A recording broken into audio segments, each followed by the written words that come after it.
ஃபேஸ்ல அடிக்க வச்சுட்டேன். இப்போ இதை க்ளோஸ் பண்ணி இந்த ட்ரம்ல காமிப்போம். இதெல்லாம் அடிக்க வச்சுட்டு போடணும்.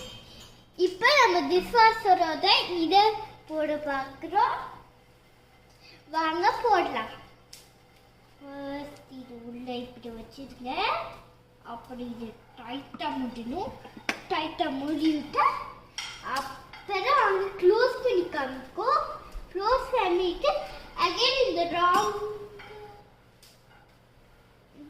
ராங் அமுக்குனா அது நின்னது கைஸ். அதில் போட்டாச்சா?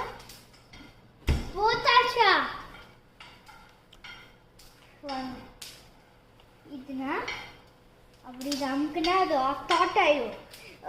நம்ம ஏதாவது போடணும்னா இதை ஆஃப் பண்ணிடணும். இதை ஆஃப் பண்ணணும். இப்போ வாங்க அதை ஆஃப் பண்ண காமி